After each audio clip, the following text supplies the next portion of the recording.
E hoje nós estamos aqui para um culto rema, né? No Dia das Mães a gente vai poder ouvir um pouco sobre o rema, sobre aquilo que essa escola fez na nossa vida, né? Infelizmente as matrículas para esse ano já estão fechadas, mas eu vou deixar você com um gostinho do que é uma aula, o fruto do Espírito. É uma matéria que particularmente eu gosto muito, já dei essa matéria algumas vezes.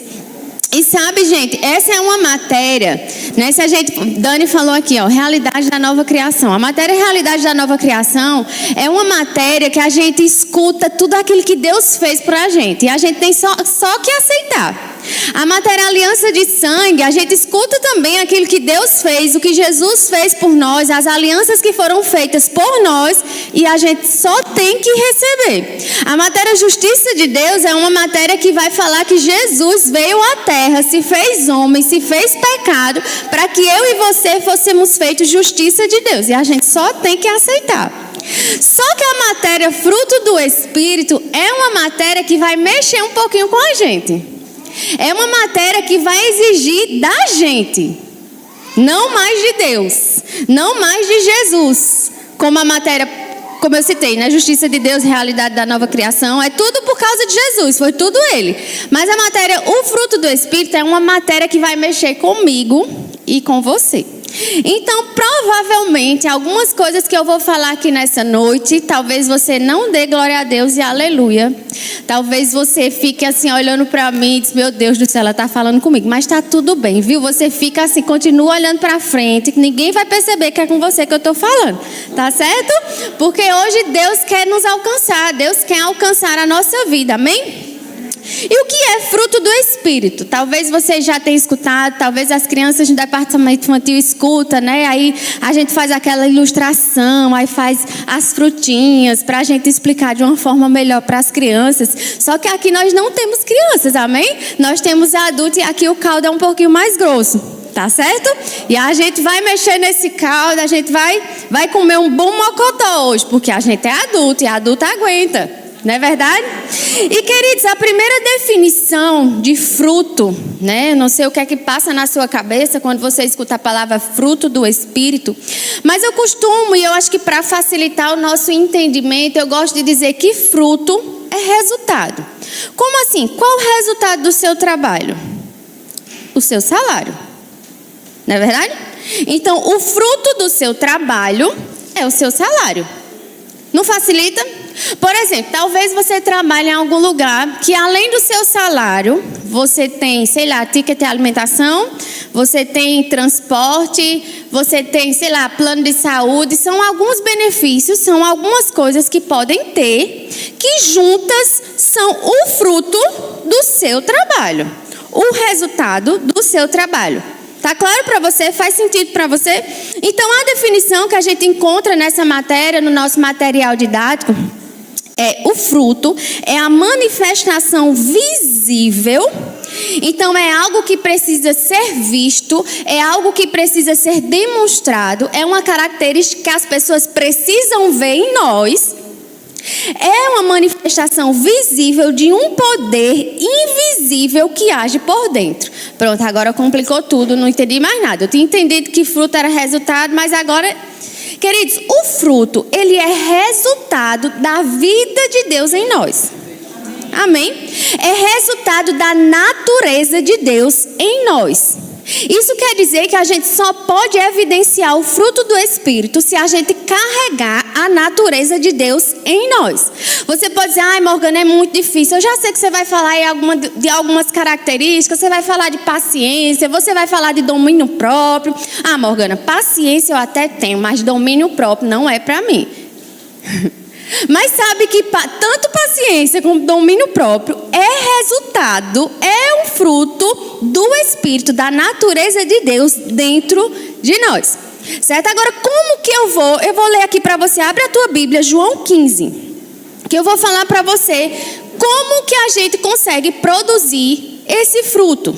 Nós não conseguimos produzir o fruto do Espírito de forma natural, na nossa própria força.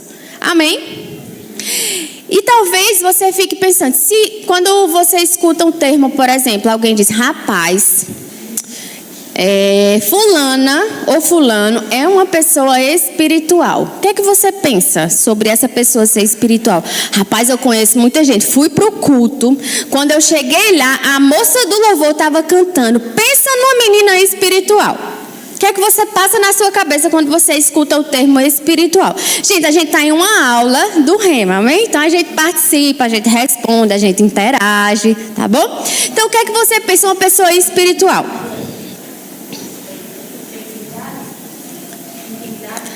Uma pessoa que tem intimidade com Deus? O que mais? Um de cada vez. Eu acredito que pode ter passado na sua cabeça que é uma pessoa, por exemplo, meu marido ele é um homem, ele é espiritual. E ele é um homem que por causa do chamado dele, os dons do Espírito estão em evidência. Então quando ele vem ministrar, facilmente os dons operam por causa do chamado. Ele tem um chamado profético e ele consegue perceber coisas no reino do Espírito. E quando ele vem, aquele movimento. E talvez você associe a uma pessoa espiritual aquela pessoa que fala no púlpito e que você sai e o culto foi maravilhoso e a pessoa gritou e você sai para casa querendo correr. E sabe, queridos, nessa matéria nós vamos entender que uma pessoa espiritual não é aquela pessoa que opera nos dons. Não é aquela pessoa que ela vai no púlpito e é uma bênção. É claro que o fato da pessoa ser espiritual, o dom ele pode se manifestar. Mas o que evidencia uma pessoa espiritual não são os dons, é o fruto. É o fruto do Espírito em evidência que vai fazer de mim e você uma pessoa espiritual. E eu vou provar para você na palavra. Amém? Você abriu a sua Bíblia lá em João 15?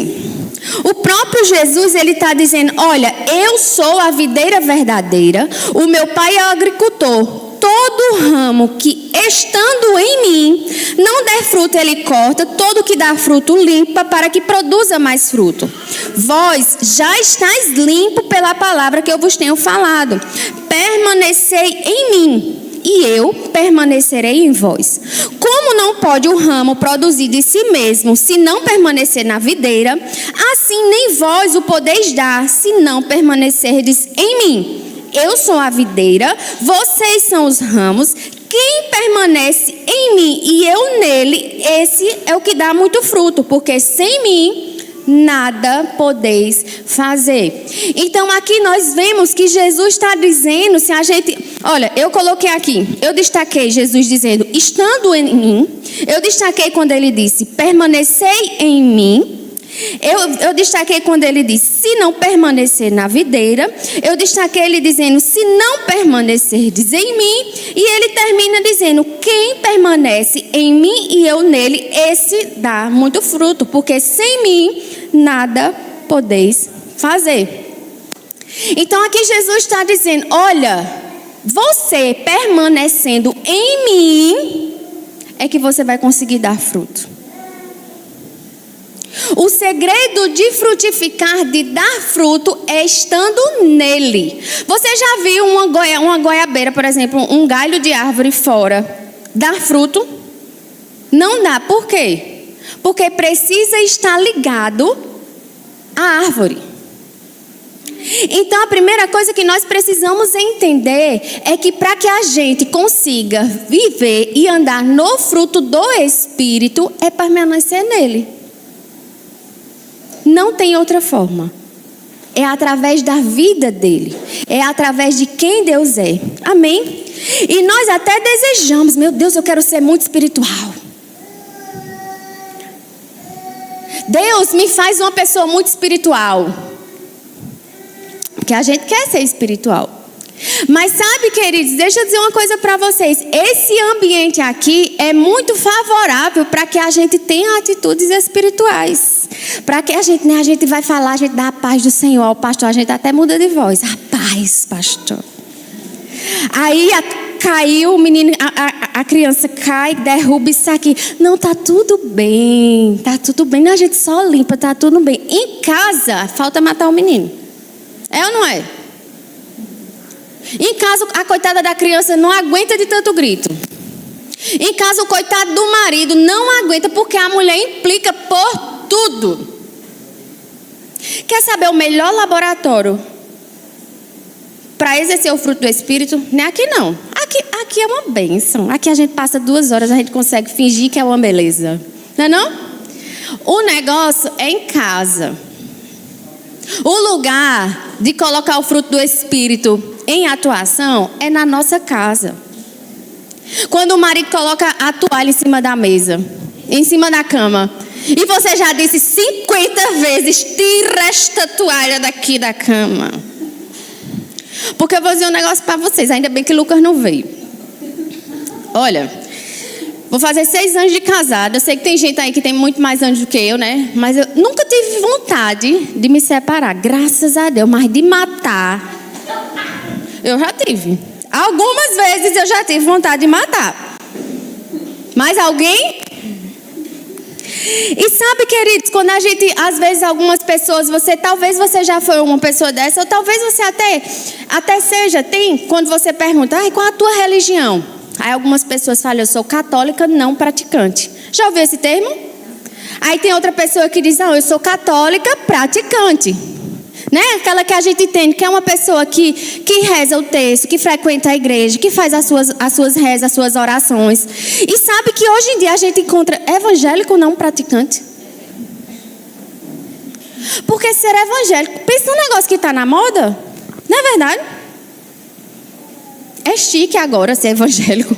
Antigamente, a pessoa escondia a Bíblia embaixo do braço, ficava escondido, ia para a igreja assim, ó. Hoje em dia, está na moda ser evangélico. Aí as pessoas estão sendo evangélico não praticante. Está vivendo a vida de qualquer jeito, está vivendo como o mundo vive. Está tratando as pessoas como o mundo trata. Então, evangélico não praticante. Diga: mas isso não sou eu não.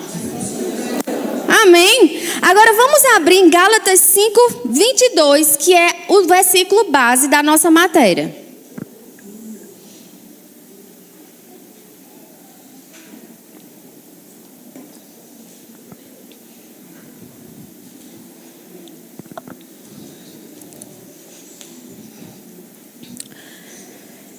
O versículo começa assim: mas o fruto do Espírito.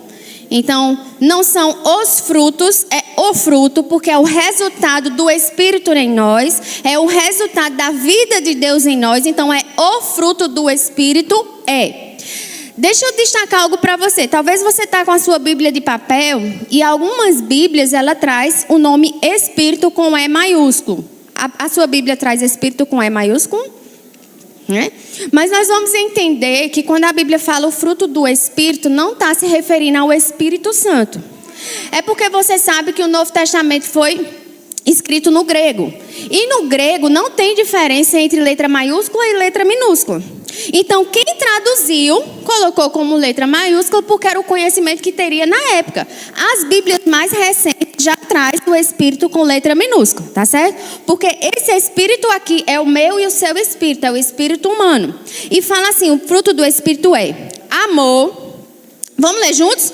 Amor, alegria, paz, longanimidade, benignidade, bondade, fidelidade, mansidão, domínio próprio. Contra estas coisas não há lei. Olha que lista maravilhosa. Eu não sei se você se encontrou em algum ou alguns, ou se você não se encontrou em nenhum. Se você não se encontrou em nenhum desses aspectos, a gente está precisando melhorar, amém? Então, dentro da nossa matéria do Rema, a gente vai trabalhar cada uma dessas características, certo? Mas hoje, especificamente hoje, a gente vai trabalhar e falar sobre o amor. O fruto do Espírito, amor. A característica do fruto, amor. Tá certo? E sabe, queridos, eu vou trazer mesmo falando para você que aquele homem, aquela mulher que é espiritual, é aquela pessoa que anda em amor. Quem não anda em amor é carnal. Simples, não tem outra explicação. Quem anda em amor é espiritual. Quem não anda em amor, a Bíblia caracteriza como alguém que é carnal, certo? E nós não queremos ser carnais, amém? Porque a Bíblia fala sobre 3 homens. O homem natural, que é aquele homem que não nasceu de novo, que não conhece as coisas de Deus, que não confessou Jesus como Senhor e Salvador da sua vida. Caracteriza também o homem espiritual, que é aquele que nasceu de novo e anda no fruto do Espírito. E tem aquele que é o homem carnal, que nasceu de novo, mas não anda no fruto do Espírito. Não somos essa pessoa, amém?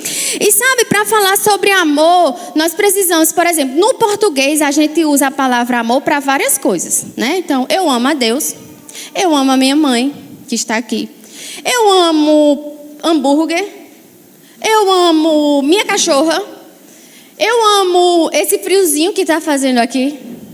Então, entende que a palavra amor, a gente usa a palavra amor para várias coisas, mas que, obviamente, eu não tenho como amar hambúrguer na mesma intensidade que eu amo a Deus, porque são coisas diferentes, tá? Então, no grego, onde foi traduzida a Bíblia, também existe algumas formas, algumas palavras que são traduzidas para amor. A primeira palavra é a palavra eros, que é a palavra grega para amor entre os sexos. O amor de um rapaz por uma moça. Sempre há um lado predominantemente físico e envolve a atração sexual.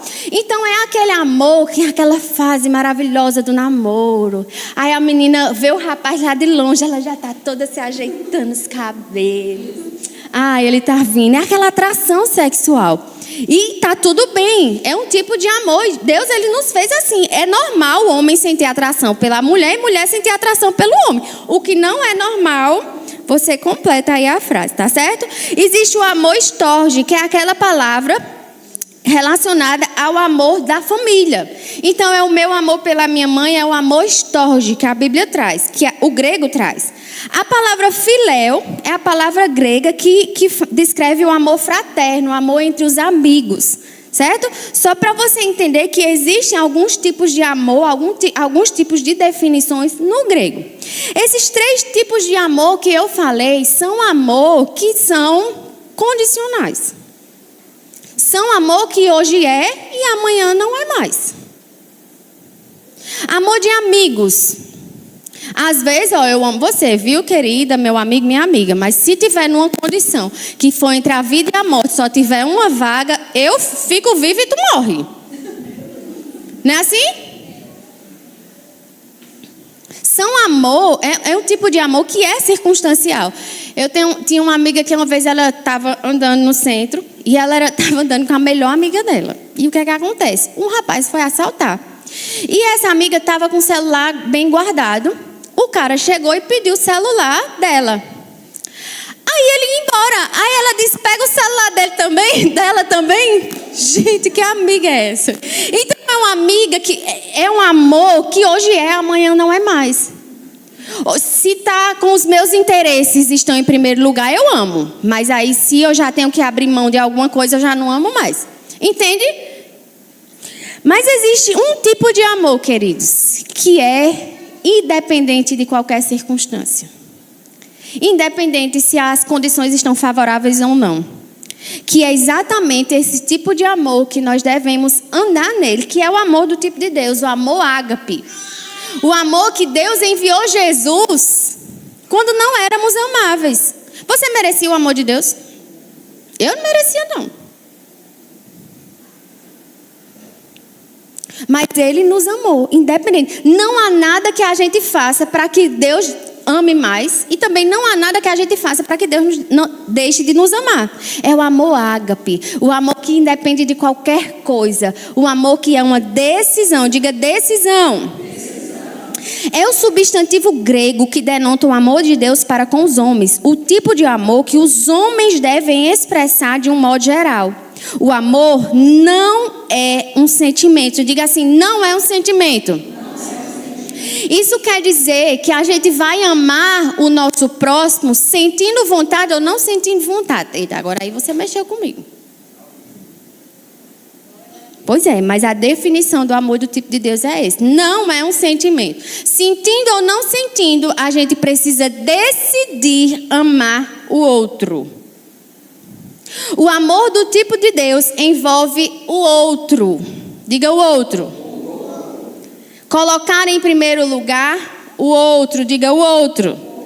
Se a gente for ler os evangelhos está cheio de uns aos outros.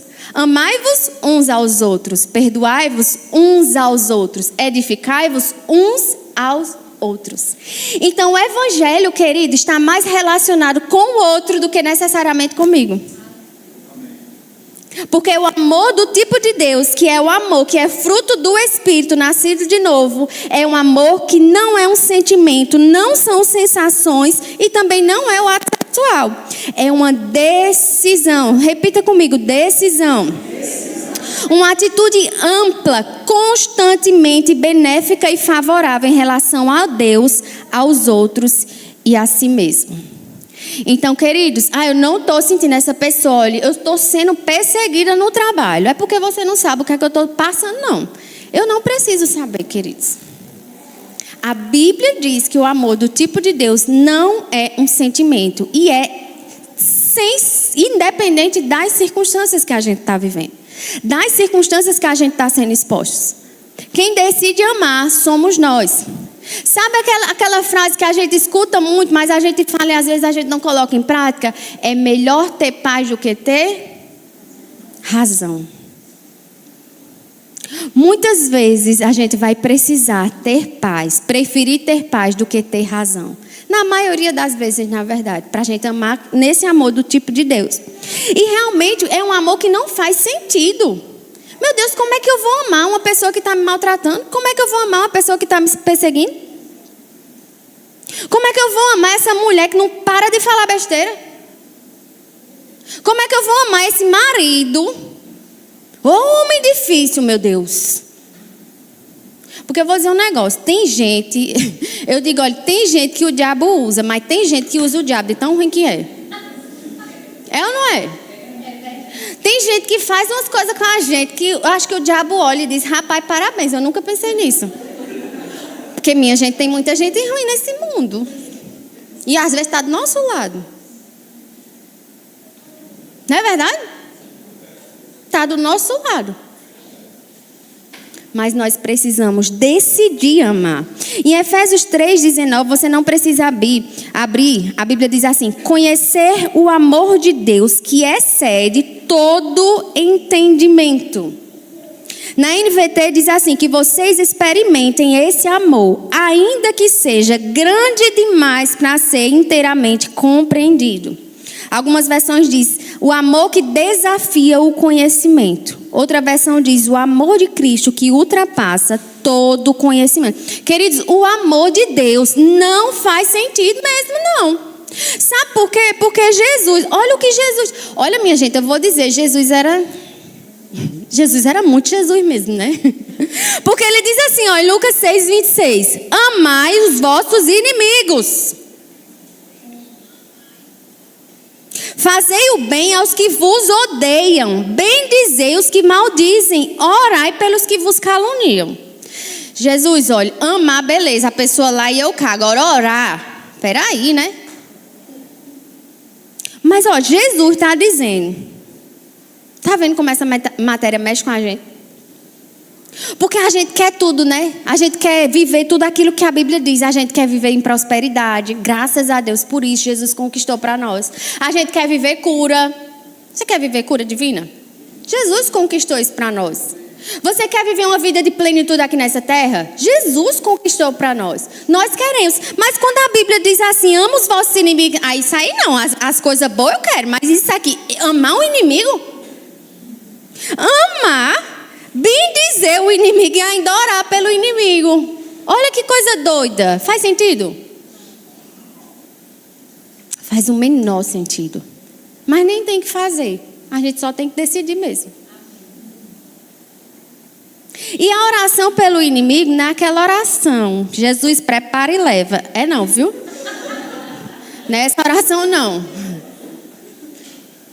É a oração, a gente vai orar como se a gente estivesse orando pela gente. Aquilo que a gente está desejando, a gente vai desejar para o nosso inimigo. Olha que louco, gente. Mas é Jesus que está falando. Você crê que aquilo que Jesus disse para a gente fazer, a gente pode fazer? E aí a gente nem faz sozinho, por causa da natureza dele em nós. Porque Jesus diz, olha, sem mim você não pode fazer nada. Aí a gente diz, chega, Jesus, me ajuda. Tá difícil, Jesus, amar o inimigo, mas bora lá, eu decido orar. Olha, quer uma tapa na cara do diabo? Alguém que te fez mal, compra um presente. Compra um presente. Aí Jesus ainda diz assim, ó, em Mateus 5, 43. Ouviste o que foi dito, amarás o teu próximo e odiarás o teu inimigo. Olha que lindo, a lei dizia isso. Aí a gente se sente, realmente, eu amo o meu próximo, meu inimigo, ok, inimigo, a palavra já está dizendo. Aí Jesus está dizendo, você ouviu isso aí, né? Dizia assim, olha, amarás o teu inimigo, amarás o teu próximo e odiarás o teu inimigo. Eu, porém, vos digo... Jesus está dizendo, isso aí é o teu passado. Isso aí é antes de mim. Isso aí é antes de Jesus. Isso aí é antes da natureza de Deus. Eu, porém, vos digo, amai os vossos inimigos e orai pelos que vos perseguem, para que vos torneis filho do vosso Pai Celeste, porque Ele faz nascer o sol sobre maus e bons, vir chuva sobre justos e injustos. Porque se amados o que vos amam, que recompensa tendes? Não fazem os publicanos também o mesmo? E se saudardes somente os vossos irmãos, o que é que você faz de mal? Não fazei os gentios também o mesmo? Portanto, sede vós perfeito, como perfeito é o vosso Pai Celeste. E aqui Jesus não está dizendo para a gente ser perfeito como Ele é perfeito. Quando a Bíblia fala sobre perfeição, Jesus está dizendo, olha, seja maduro, a ponto de você amar o seu inimigo. Porque amar quem nos ama... E o que é que tem de mais isso? Jesus está dizendo. Se for para ser igual ao povo do mundo, tá bom, tá tudo bem, ama aí quem te ama. Mas é para ir além, é amar quem vos persegue, é orar por aqueles que vos perseguem. É o próprio Jesus falando isso. Então, queridos, se você quiser exercitar o seu amor por pessoas que te perseguem, começa a orar por essas pessoas. Mas ora desejando coisas boas para essa pessoa. Amém? Compra um presente. Constrange essa pessoa em amor. Decide amar independente de. Se a gente fosse esperar, queridos, a gente merecer para receber o amor de Deus, olha, eu vou dizer.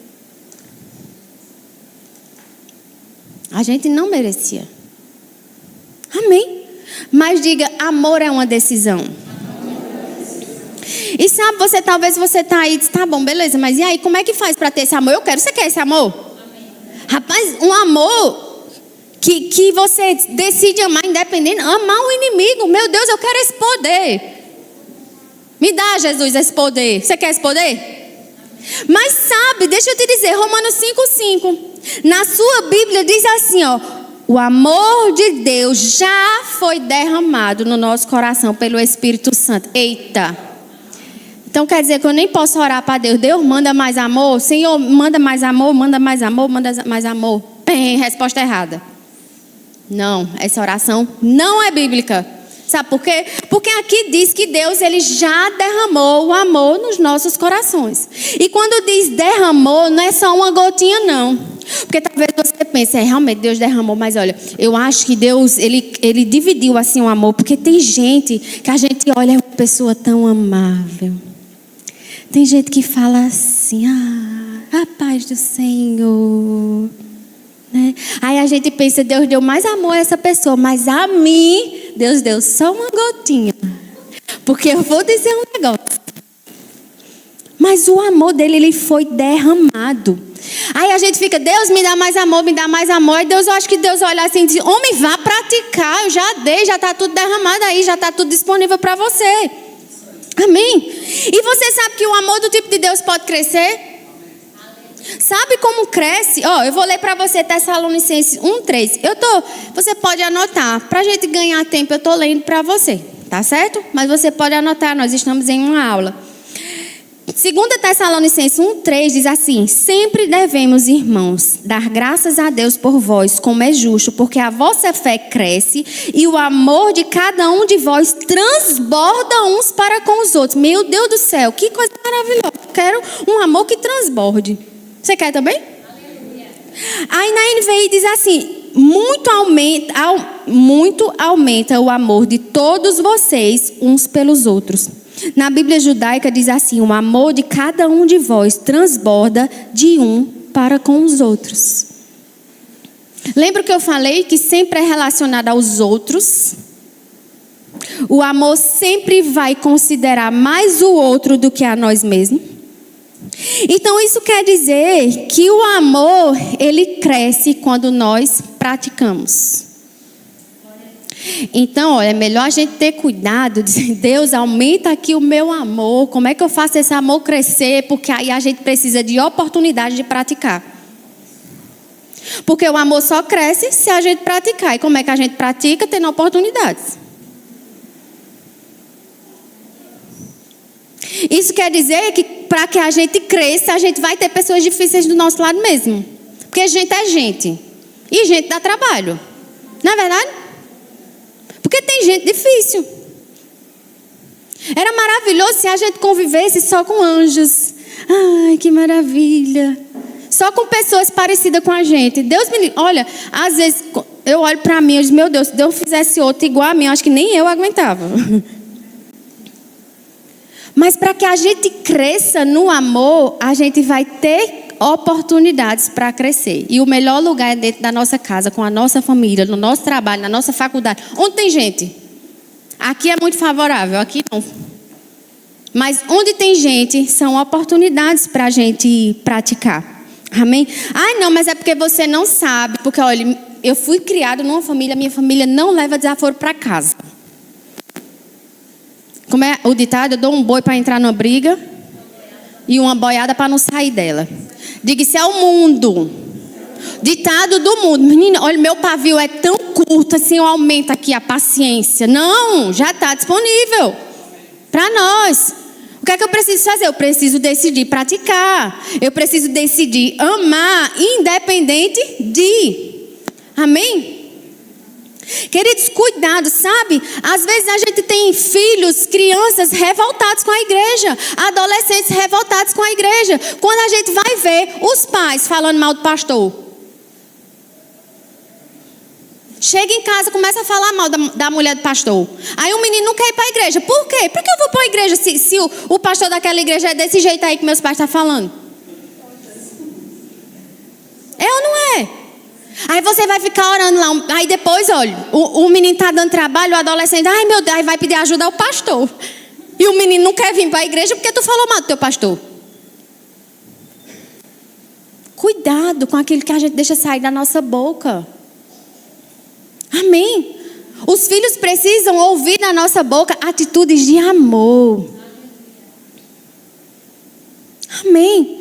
E cada vez que a gente ama, a gente ama mais. E a gente ama mais. E a gente ama mais. Sabe um músculo? Quem faz musculação aqui?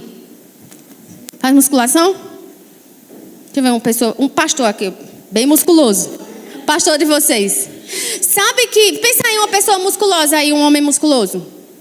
Arnold Schwarzenegger. Você sabe que eu tenho os mesmos músculos que ele? Sabia?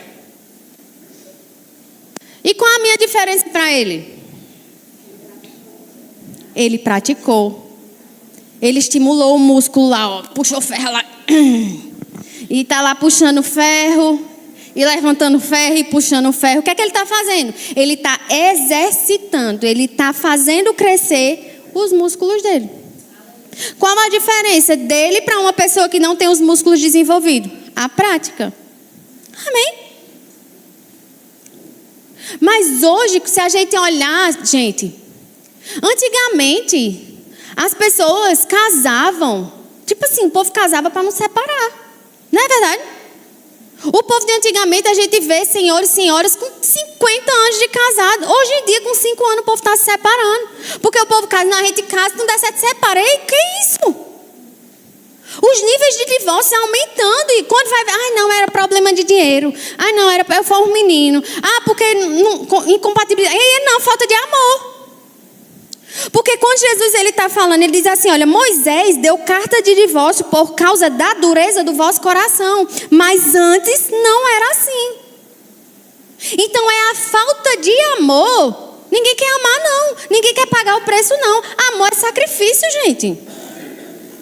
Amém? Para amar, a gente tem que se sacrificar mesmo. A gente tem que engolir seco. É ou não é? A gente quer falar, mas sabe aquela... É melhor ficar calado, porque se eu falar vai dar para... Não tem aquele dia que a gente acorda e a gente olha, hoje nada tira a minha paz. Não tem. Aí a gente passa o dia uma paz. O abençoado está lá querendo quebrar tudo e você, hoje nada tira a minha paz. Nada. Satanás, nada tira a minha paz. Cala a boca, Satanás. Não tem aquele dia? E você passa o dia bem. Por quê? Porque você decidiu que naquele dia nada tira a sua paz. Não é verdade? Mas tem aquele dia que a pessoa acorda. Meninas, e aí a TPM? Qual a diferença do dia que a gente vive em paz e do dia que a gente não vive em paz? Decisão. É ou não é? Mas é porque a gente fica... Olha, a gente, principalmente mulher. Ainda bem que a maioria é mulher. Olha, a gente alimenta umas coisas dentro daqui, ó. Que algo que é pequeno cresce de uma forma. Aí a gente começa, se a gente pensar muito, a gente começa a julgar as intenções do coração. É ou não é? Olha, ele falou isso. Eu tenho certeza que foi por causa disso e disso e disso. O coitado já está no trabalho, nem se lembra mais. E a gente lá alimentando. E eu não falo só do relacionamento, não. Às vezes é com um chefe ruim. Às vezes é um colega de trabalho que a gente sempre tende... Por que a gente não tende a pensar o melhor, hein? A gente sempre tende a pensar o pior da pessoa. Não é verdade? E nós precisamos fazer esse exercício. Se a gente olha uma situação, não tem, meu Deus do céu, está tudo ruim. Vamos procurar algo bom. Vamos pensar o melhor a respeito do outro. E o mundo não gira em torno de nós, não. Sabe um exercício bom? Todas as vezes que você se sentir afrontado, injustiçado, pensa, não é contra mim. Pensa no exercício bom. Para, segura, diz, não é contra mim. O mundo não gira em torno da gente, não. Eu estava ouvindo... De vez em quando aparece no Instagram, né? Tipo assim, algumas definições de crianças. Hoje, Dia das Mães, as crianças aqui cantando. E chegaram para algumas crianças perguntando sobre o que é amor. Eu peguei algumas frasezinhas. E uma dessas frases, Mica, de 6 anos, ela disse assim: se você quiser amar mais, você tem que começar pelo amiguinho que você não gosta. Porque Jesus está dizendo, olha, amar quem te ama é fácil demais. Olha a Mica de 6 anos ensinando, dizendo igual que Jesus diz. Olha, se você quiser amar mais, comece pelo amiguinho que você não gosta. 6 anos, Mica. Ensinando a gente. É uma decisão. Diga decisão. 1 Coríntios 13. Vamos abrir lá.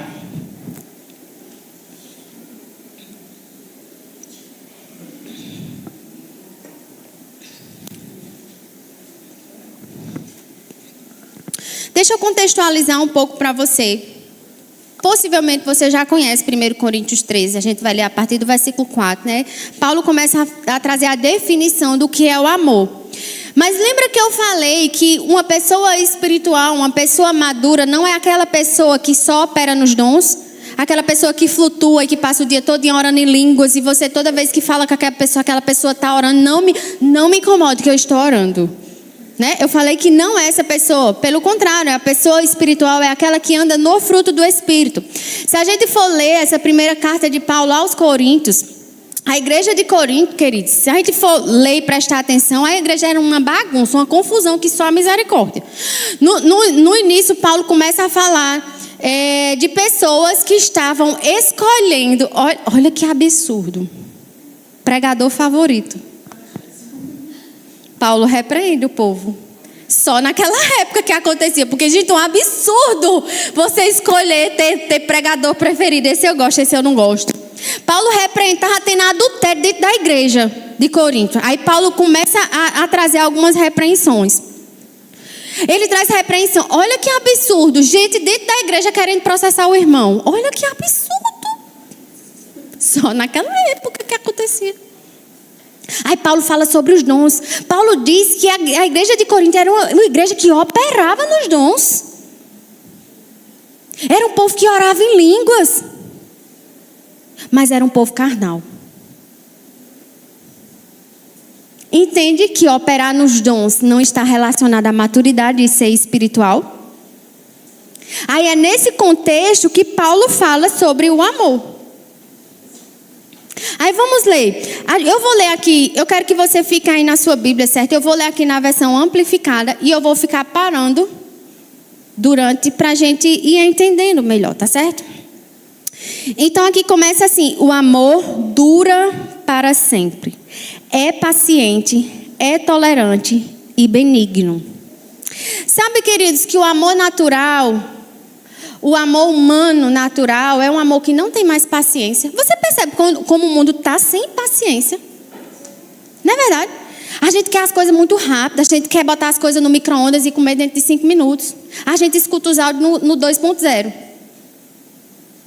Porque o mundo está muito acelerado. E a gente não quer mais esperar o outro, não. A gente não tem mais paciência, não. A gente quer que o outro espere, que o outro tenha paciência com a gente, que o outro ensine. Sabe uma coisa? Imagina se Deus ele não tivesse paciência com a gente. Quantas vezes a gente erra na mesma coisa? Imagina se Deus não tivesse paciência com a gente. Mas o amor, ele é paciente. Ah, eu não aguento mais. Você não aguenta mais se você decidir não andar nesse amor. Porque aqui na minha Bíblia está dizendo que o amor é paciente. Na sua também? E esse é o amor do tipo de Deus que já foi derramado no nosso coração. Amém? Mulheres, tenham paciência com os maridos. Se ele disser que vai trocar a lâmpada, tenha paciência, ele vai trocar. Agora você precisa entender que entre a hora que ele diz que vai trocar até trocar, existe uma janela de 6 meses. Mas tenha paciência. Ele vai fazer. Amém. Mas a gente quer tudo. A gente pede, troca aqui essa. Amor, troca aqui essa lâmpada. Ele, vou já. Passar 15 segundos, lá passa a mulher com a escada. Porque a gente não tem paciência, ou não é? Benigno, o amor é benigno. O original, essa palavra no original é a disposição de servir e de mudar para atender a necessidade do outro. Pensa aí. A benignidade é uma disposição de eu mudar para atender a necessidade do outro. Mas a gente quer mudar o outro. É ou não é?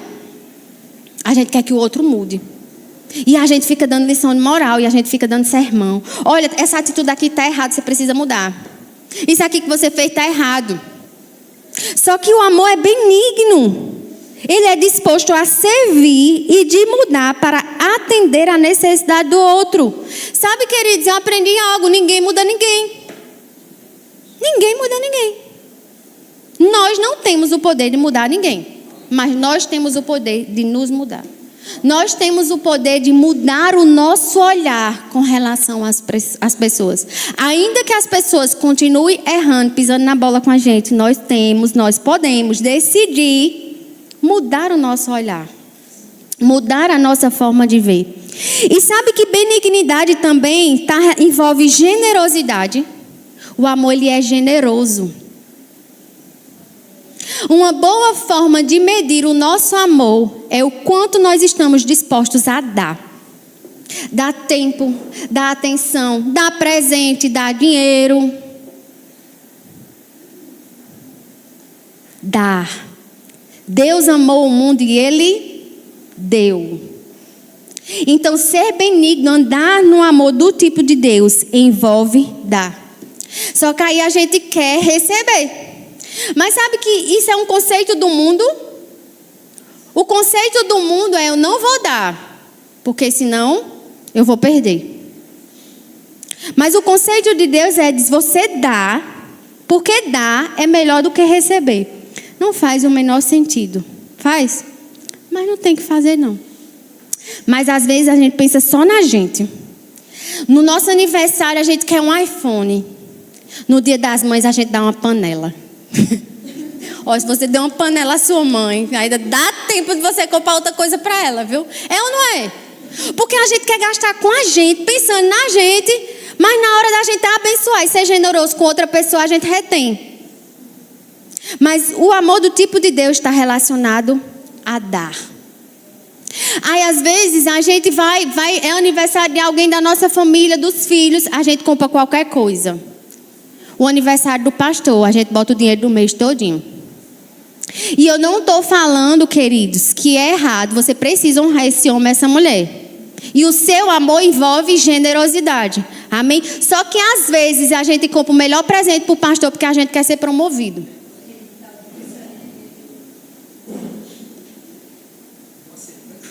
O pastor quer presente. Não é verdade? Ou então vai fazer, o departamento se junta para comprar um presente para o pastor. Aí a pessoa não entra na cota. Eu não vou entrar não, porque ele nem vai saber que eu dei. Envolve você ou envolve o outro? Não é verdade? Aí a gente olha para a igreja primitiva. Aquilo que era uma igreja.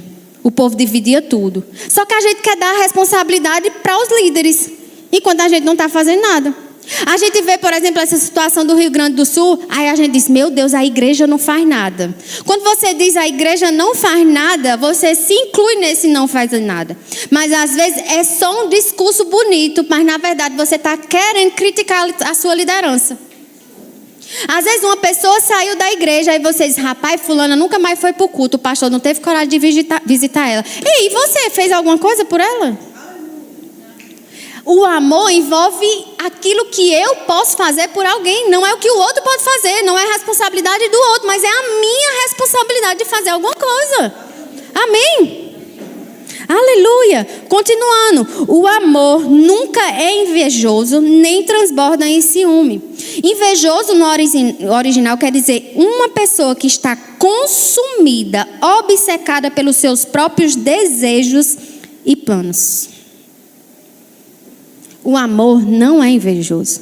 O amor, ele se alegra. Sabe quando você está desejando algo e o outro é que consegue conquistar aquilo? O amor se alegra. O amor promove. O amor levanta. Quando a Bíblia fala: chorai com os que choram, aí a gente, ai meu Deus, a gente se compadece com a situação do sul e a gente chora. Mas aí a Bíblia, na continuidade, diz assim: olha, se alegre com os que se alegram. Às vezes a gente tem dificuldade de se alegrar porque a gente está vendo que o outro está recebendo aquilo que a gente gostaria. Mas isso é uma atitude de inveja. Uma pessoa obcecada pelos seus próprios desejos e planos. Olha como é forte. Mas o amor do tipo de Deus que está derramado no meu e no seu coração, diga: não é invejoso.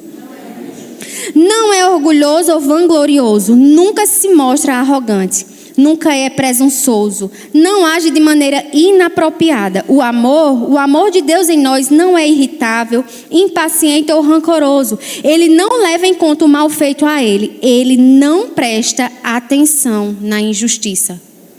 Lembra que eu falei que Paulo, nessa carta, ele está falando, e repreendendo pessoas que estão colocando outras na justiça. Aí Paulo diz assim, no versículo 7 do capítulo 6: por que você não sofre a injustiça? Porque você não sofre o dano. Então o amor do tipo de Deus, queridos, às vezes a gente vai precisar sofrer o dano por causa do outro. O nosso dever de amar é maior do que o nosso direito de justiça. O interesse do outro é mais importante do que o nosso interesse. Mas quanto estamos dispostos? Não, eu amo, até que não mexa com aquilo que é meu. Mas a Bíblia diz que o amor não leva em conta o mal sofrido. Nós precisamos ter cuidado, gente, com a questão do ressentimento, com a falta de perdão. Alimentando mágoa, alimentando situações, alimentando coisas que alguém fez contra você. Sabe que você pode ter feito alguma coisa por alguém que magoou a outra pessoa e você nem sabe? Aí às vezes você se sentiu magoado com alguém que fez alguma coisa para você e você tá lá, segurou aquela pessoa e você alimenta aquilo e a pessoa olha, nem prestou atenção, não falou com você, aí você já começa a alimentar outra coisa e julgar as intenções e você começa a carregar aquela pessoa dentro de você e daqui a pouco vira um câncer. É ou não é? A medicina fala que existe câncer que eles são formados porque o corpo somatizou falta de perdão, mágoa, rancor. Jesus diz assim, olha, se quando você estiver orando, se tiver alguma coisa contra alguém, vai lá e perdoa. A gente quer as orações respondidas, não quer? Mas Jesus diz assim, ó, se você estiver orando, pare de orar se você tiver alguma coisa contra alguém. Vai lá e perdoa. Aí você pensa, ok, beleza, se eu fiz alguma coisa com alguém, eu vou lá, peço perdão, reconheço e tal.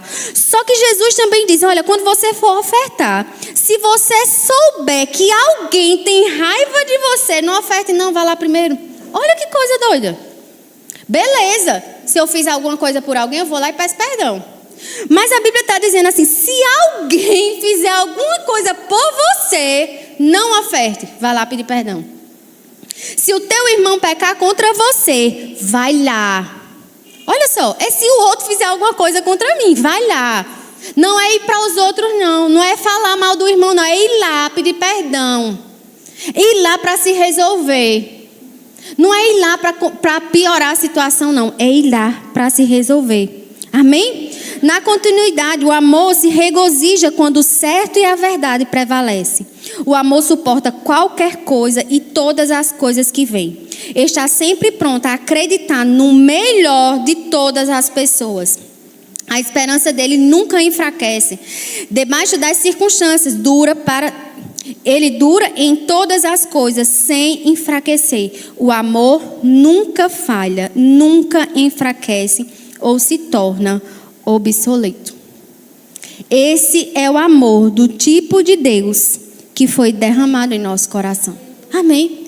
E é interessante que antes, de Paulo definir o amor, ele começa assim, olha, se ainda que eu fale a língua dos anjos e dos homens, se eu não tiver amor, eu nada serei.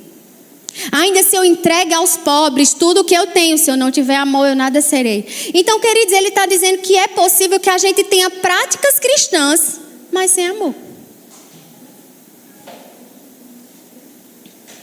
É muito bonito por fora, mas não tem um amor envolvido. Diga, o amor de Deus foi derramado no meu coração. Eu quero ler aqui o que Jesus falou. Em Mateus 5, no versículo 39. Eu, porém, vos digo, não resistai ao perverso, mas se alguém te ofender com um tapa na face direito, volta-lhe também a outra face. Se alguém quiser processar-te e tirar-te a túnica, deixe que leve também a capa. Assim, se alguém forçar a andar 1 milha, vai com ele 2. Porque se amardes o que vos ama, que recompensa tendes? Não fazem também os republicanos? Aí lá no finalzinho diz assim, como eu tinha lido antes, sede perfeitos como perfeito é o vosso Pai. E sabe, às vezes a gente lê a Bíblia e a gente não entra no contexto e a gente lê, parece estar lendo um livro qualquer. Mas vamos entender um pouquinho para a gente finalizar o contexto de que Jesus estava falando aqui. Queridos, quando ele diz assim, para oferecer a outra face. Hoje em dia, era mais coisa de novela, novela mexicana, aquele drama, e a mulher leva um tapa na cara, aquela coisa. Hoje em dia não é tão comum isso, Mas assim, querendo ou não, um tapa na cara é algo que desmoraliza, não? Eu não gostaria de levar um tapa na cara. Porque é uma coisa, sabe aquela ira. Naquela época, na época em que Jesus vivia, tomar um tapa na cara é uma das maiores humilhações que uma pessoa podia passar naquela época. Mais do que hoje em dia.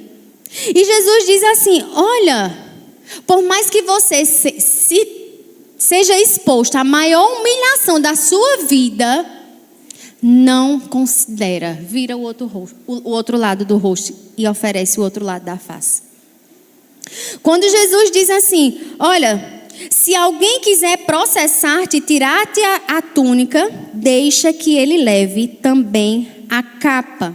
Naquela época se usava a túnica. A túnica era tipo a roupa íntima, a roupa que usava por baixo, certo? E por cima se usava uma capa. Porque naquela época de dia fazia muito calor, de noite fazia muito frio. Então a capa era uma forma das pessoas se protegerem. Então a túnica todo mundo tinha. Às vezes o pobre não tinha, por exemplo, a capa. Então era uma peça importante a capa. Então naquela época, se alguém fizesse um acordo, sei lá, vamos aqui, você fica com o meu carro e para penhorar a sua túnica, se você não me devolver o carro, você precisa me dar a túnica. Era uma questão de acordo que era feito naquela época. E a lei dizia que a única coisa que poderia ser penhorado era a túnica. A capa não, porque a capa era para as pessoas se protegerem. Aí Jesus disse, olha, se você for processado, além de você oferecer a túnica, que é aquilo que a lei diz, oferece também a capa. Vai além. Aí Jesus ainda diz assim, olha, se você for obrigado a andar 1 milha, anda 2.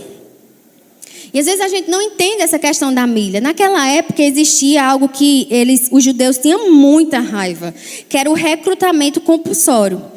Israel era dominado por Roma e qualquer romano que chegasse na cidade, ele tinha o direito legal de pedir que um judeu fizesse o que ele pedisse. Então, por exemplo, de repente você está lavando uma louça, a mulher. Se um romano chegasse, na verdade o homem estava lá capinando. Se um romano chegasse e dissesse, para isso aí que você está fazendo, que eu estou precisando que você faça isso aqui para mim. Venha capinar esse outro terreno. Então ele tinha que parar tudo o que ele estava fazendo para atender o soldado romano, certo? E a lei dizia que se um soldado romano chegasse, um civil, um judeu, que ele estivesse fazendo, ele parava para carregar as malas do soldado. Olha que humilhação, né? E a lei dizia que era para andar 1 milha. Jesus disse, olha, se você for obrigado a andar 1 milha, ande 2. Não ande só 1, não. Então o que é que Jesus estava dizendo? Faça além. Faça mais. Ame mais. Não faça só aquilo que é pedido, não. Vá além. Sabe o que é além? Por exemplo, você vai dar o presente do Dia das Mães, compra o brinco, mas compra também o anel. Vai lavar a louça? Seca a louça também. Vai varrer a casa? Passa o pano também. O que é que você sabe, a gente sabe o quanto a gente poderia fazer mais. O quanto a gente poderia não fazer somente aquilo que é necessário, mas a gente pode fazer mais. E o amor do tipo de Deus é um amor que vai além, faz mais. E o próprio Jesus, queridos, tem exemplo maior de alguém que foi chicoteado pelo meu e o seu pecado. E ele não reclamou. Ele foi exposto à pior humilhação que alguém poderia ser, mas ele não reclamou. Ele olhou para nós e viu o fruto do seu penoso trabalho. Amém? Eu queria ler aqui para você nesse livro, Como Andar em Amor, de Kenneth Hagin. Kenneth Hagin é o fundador do Rema no mundo, certo? E ele tem um livro maior, O Amor, o Caminho para a Vitória, e ele tem também esse livreto aqui. Esse livreto aqui, gente, em meia hora a gente lê, tá certo? Olha que coisa interessante, porque talvez você pense, mas aí é Jesus, né? Aí é Jesus, é fácil e tal. Um bom exemplo de como andar em amor é a maneira como Polly tratava o seu marido Smith. Smith Wigglesworth. Você já deve ter ouvido sobre ele. Um homem, um evangelista poderoso nessa terra, que ressuscitou pessoas, né? Tem até falta de registros. Dizem que ele ressuscitou mais de 30 pessoas na época que ele estava vivo. E aí, Smith contou a seguinte história ao irmão Stanley. E este o redigiu. Eu devo o meu ministério a Deus, é claro, em primeiro lugar, e à minha esposa. Houve uma época em que meu empreendimento estava prosperando. Naquele período, endureci o meu coração e então deixei de ir à congregação com a mesma frequência. Em outras palavras, eu me desviei. Quando você se afasta dos caminhos do Pai, você torna-se intratável. Então eu disse à minha esposa: você fica na igreja o tempo todo, devia levar a cama para lá. E ela respondeu: não é assim, Smith, eu não fico na casa do Senhor o tempo todo, apenas 3 vezes por semana. Eu não tenho negligenciado nem você e nem as crianças, você sabe disso. Algumas pessoas conhecem o suficiente a Sagrada Escritura para serem perversas. Smith replicou: eu sei o que a Bíblia diz, que o homem é o cabeça da casa. Mulheres, sujeitai-vos ao vosso marido. Então eu digo que você não vai mais para a igreja. Paulo respondeu: você é o meu esposo, Smith, e eu aceito tudo o que você fala em relação à casa. Mas somente Jesus é o meu Senhor. Ele me disse que eu fosse. Por isso, eu estou indo para a igreja. Até logo. Ele falou: na próxima vez em que você tomar essa atitude, eu vou trancá-la do lado de fora. Evidentemente, ela não tinha a chave da casa. Então, ele cumpriu o que ele tinha prometido. Aquela mulher ficou sentada na varanda a noite inteira. Na manhã seguinte, ele desceu, destrancou a porta e encontrou Polly toda encolhida do lado de fora. Deve ter feito frio naquela noite, encostada na porta. Ela quase caiu para o lado de dentro da cozinha quando ele abriu a porta. Smith relatou: ela simplesmente despertou sorrindo e disse: querido, o que você gostaria de comer no café da manhã? Ela agiu como se nada tivesse acontecido e foi amável. Que atitude para nos ensinar, não é verdade?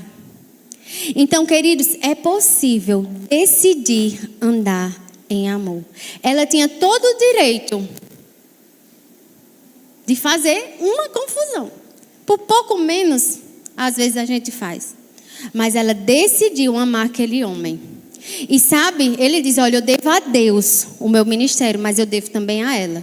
Porque ela decidiu amar independente das circunstâncias. E aquela mulher ganhou aquele homem com as atitudes dela. Amém?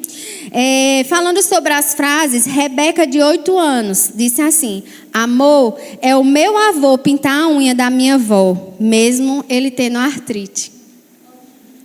Ele poderia não pintar a unha da esposa, porque ele tinha artrite. Ele tinha razões para isso, não tinha? Ele podia reclamar porque estava sentindo dor. Mas aquela criança entendeu que o amor era ir além. Era fazer além, fazer mais do que estava até nas próprias condições dele.